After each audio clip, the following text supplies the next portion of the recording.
দাদা, মুখ্যমন্ত্রী আজকে সাংবাদিক সম্মেলন করলেন এবং সেখানে তিনি বললেন যে দুটো অপশন। প্রথম অপশন হচ্ছে রিভিউ পিটিশন এবং প্রথম অপশনে যদি কাজ না হয় তাহলে সেকেন্ড অপশন থাকছে, সেখানে যে নতুন করে পরীক্ষা দিয়ে যোগ্যতা আবার প্রমাণ করতে হবে। কিন্তু চাকরিহারা তো চাইছেন না আর পরীক্ষা দিতে।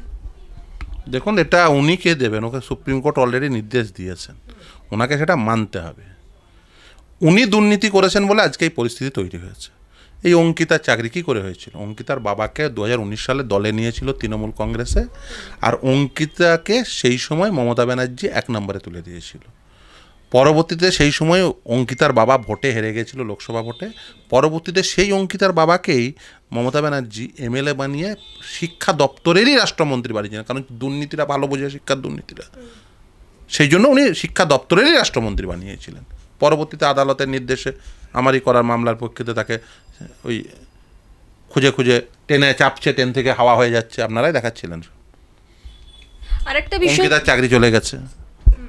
তারপরে সেই সময় আন্দোলন করছিল ইনসানরা, সেতাবের পরের র্যাঙ্ক। ইনসানকে হাতে ধরে চাকরি মমতা ব্যানার্জি দিয়েছে, অন্য কেউ না, মমতা ব্যানার্জি দিয়েছে। কেন দিয়েছে? তার একটাই কারণ, যে আন্দোলন বন্ধ করতে হবে। অঙ্কিতাকে চাকরি দেওয়া হলো, অঙ্কিতার বাবা তৃণমূলে এলো বলে। ইনসানকে চাকরি দেওয়া হলো কিসের জন্য? আন্দোলন বন্ধ করতে হবে। আরও অনেক ওরকম আন্দোলনের নেতা ছিল, তাদেরকে সব দেওয়া হলো। যখন যেভাবে পেরেছে সেইভাবে মমতা ব্যানার্জি দুর্নীতি নিজে করেছে, অন্যকে দিয়ে করিয়ে নিয়েছে। কিন্তু মুখ্যমন্ত্রী আজকের বলছেন যে যাদেরকে একেবারে টেন্টেড বলে দাগিয়ে দেওয়া হয়েছে, যাদেরকে টাকা ফেরত দিতে বলা হয়েছে, তারা নতুন করে পরীক্ষায় বসতে পারবেন না। কিন্তু শিক্ষা বিভাগে না থাকতে পারেন, অন্য বিভাগে থাকবেন। কিন্তু যারা প্রশ্ন হলো যে যারা অলরেডি দুর্নীতিগ্রস্ত বলে প্রমাণ হয়ে গেছে, তারা আবার সরকারি চাকরিতে সুযোগ কিভাবে পেতে পারে? আবার আর একটা প্রতারণা করছেন, আবার আর একটা মিথ্যা কথা বলছেন। উনি বোধহয় দেখেননি বা রায়টা পড়েননি। দেবেন, সিবিআইকে বলাই আছে তাদের কাস্টোডিয়াল ইন্ট্রোগেশনের কথা। কলকাতা হাইকোর্টের রায়টি পড়বেন। সুপ্রিম কোর্ট কলকাতা হাইকোর্টের রায়টাকে আপহেল্ড করেছে, সাবজেক্ট টু কিছু মডিফিকেশন। তাদেরকে ডেকে কাস্টাডিতে নিয়ে, প্রয়োজনে কাস্টাডিতে নিয়েও তদন্ত করতে পারবে। সঙ্গে ওনাকেও নিয়ে নেবে, অসুবিধা হবে না, ওনাকেও সঙ্গে নিয়ে নেবে।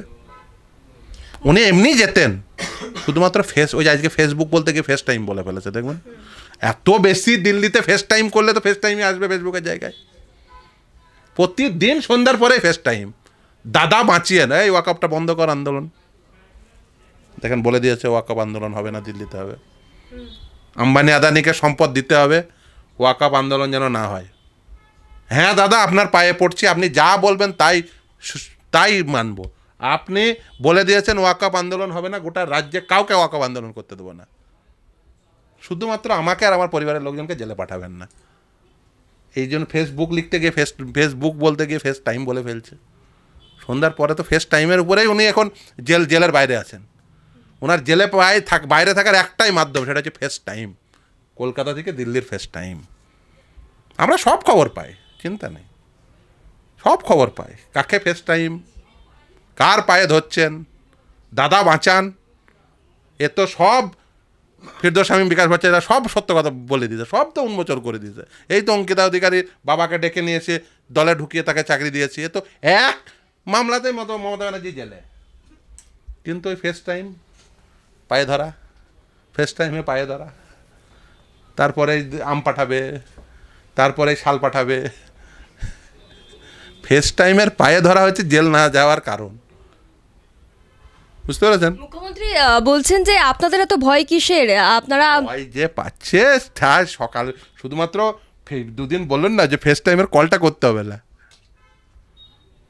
আমাদের দেশে দেখুন, আমাদের এখানে সমস্যাটা কি বলুন তো, আমাদের দেশে তো সব ক্ষমতা আদালত থেকে দেওয়া হয়নি, ওকে দেওয়া উচিতও নয়। সব ক্ষমতা দেওয়া হয়েছে একটা পার্টিকুলার, আমি বলবো বডিকে। সেটা কারা? সেটা হচ্ছে সাধারণ জনগণ। তাদের হাতেই মূল ক্ষমতা, কিন্তু তারা কেউ বুঝতে পারে না। তারা ভাবে তাদের ভোট দেওয়া ছাড়া কোনো, আরে ওটাই তো আসল ক্ষমতা।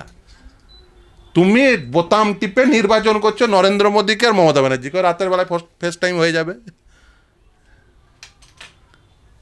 শাল আম চলে যাবে। জেলে দিল্লির প্রাক্তন মুখ্যমন্ত্রী যাবে, জেলে ঝাড়খণ্ডের প্রাক্তন মুখ্যমন্ত্রী যাবে, মমতা ব্যানার্জি যাবে না, যতই সরাসরি প্রমাণ থাক। সালাম আর ফেস টাইম। এই যে নতুন পরীক্ষায় বসার যে বিষয়, সেখানে যেমন নতুন ক্যান্ডিডেট থাকবে, সেই সঙ্গে এই যে যারা চাকরি হারিয়েছে, যারা নিজেদেরকে যোগ্য বলছেন যে বিজ্ঞপ্তি বার করবে, সেখানে তারাও পরীক্ষায় বসবে। মুখ্যমন্ত্রী বলছে যারা এতদিন চাকরি করলেন, যাদের এই যে বয়স সীমা বাড়ানো হয়েছে 40 বছর পর্যন্ত, তিনি বলছেন যে এতদিন তো আপনারা চাকরি করেছেন, আপনাদের এটা এক্সপিরিয়েন্স, এটা আপনাদের অতিরিক্ত অ্যাডভান্টেজ হতে পারে। প্রশ্নটা হলো যে একেবারে যোগ্যতা তো সবাইকে সমানভাবে প্রমাণ করতে হবে, এখানে অতিরিক্ত অ্যাডভান্টেজ দিয়ে কিভাবে কি হতে পারে সেটা আমারও জানা নেই, বিজ্ঞপ্তি বেরোলেই বলতে পারবো। বিজ্ঞপ্তি যেদিন বেরোবে, আর যদি বলেন যে না প্রতি বছরের জন্য এত নাম্বার করে এক্সট্রা দেওয়া হলো, খুব স্বাভাবিকভাবেই শেতাব পাবে না, নাসরিন পাবে না, আব্দুল গনি আনসারি পাবে না। তার কারণ তারা গরিব মুসলমান বাড়ির ছেলে, কৃষক পরিবারের সন্তান, তারা পাবে না, কারণ তারা পয়সা দিতে পারেনি মমতা ব্যানার্জিদেরকে। আর যারা পয়সা দিয়েছে বা পয়সা দেওয়ার ফলে যে দুর্নীতি হয়েছে তার দ্বারা এফেক্টেড হয়েছে, তারা বেনিফিট পাবে, এটা হতে পারে না। মুখ্যমন্ত্রী বলছে যে মাত্র শেতাব গরিব মুসলমান বাড়ির ছেলে বলে পাবে না, আর মমতা ব্যানার্জিকে যে পয়সা গুনে দিল সে পাবে, এটা তো হতে পারে না। মুখ্যমন্ত্রী এত কিছু বলার পরেও শেষে বলছেন যে কেউ যেন তার কথাটাকে টিআরপি বাড়ানোর জন্য ভুলভাবে ব্যাখ্যা না করে। উনি তো সরাসরি মানে ইললিগাল কথাবার্তা বলেছেন, এরপরে আর নতুন আর কি আছে, এবার নতুন ব্যাখ্যার কি আছে? তো সরাসরি উনি ইললিগাল কথাবার্তা বলেছেন, সরাসরি উনি মানে আদালতের যে রায়, সেই রায়কে ভঙ্গ করার মতো কথাবার্তা বলেছেন। উনি যা যা বলেছেন সেগুলো কোনোটাই আদালতের রায়ের সঙ্গে সাযুজ্যপূর্ণ নয়।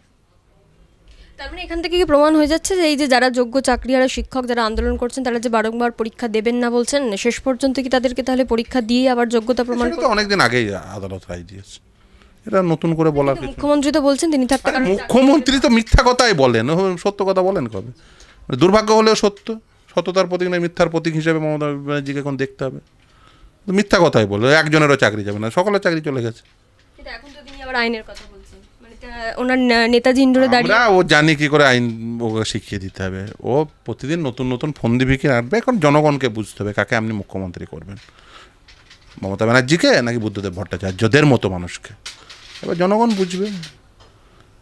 দেখুন, দুরাত্মার ছলের অভাব হয় না, ও ছল কি করছে, ও সরকারের হাতে পয়সা নেই, নিয়োগ দিতে চায় না, সেই জন্য এমনভাবে অ্যাডভার্টাইজমেন্ট করতে চান যাতে মামলা হয়, মামলা হয়ে আটকে যাবে, দিয়ে বলবে তো মামলার জন্য আটকে গেল, দুবার বিকাশ রঞ্জন ভট্টাচার্য, দুবার ফিরদৌস শামীম বলবে স্বাভাবিকভাবেই, ঠিক আছে, দিয়ে দেখবে যে আমার কার্যসিদ্ধি হয়ে গেছে। এবার জনগণ যদি না বোঝে, জনগণ যদি বোকা হয়, জনগণ যদি তার বোকামির ফল জনগণই ভুগবে।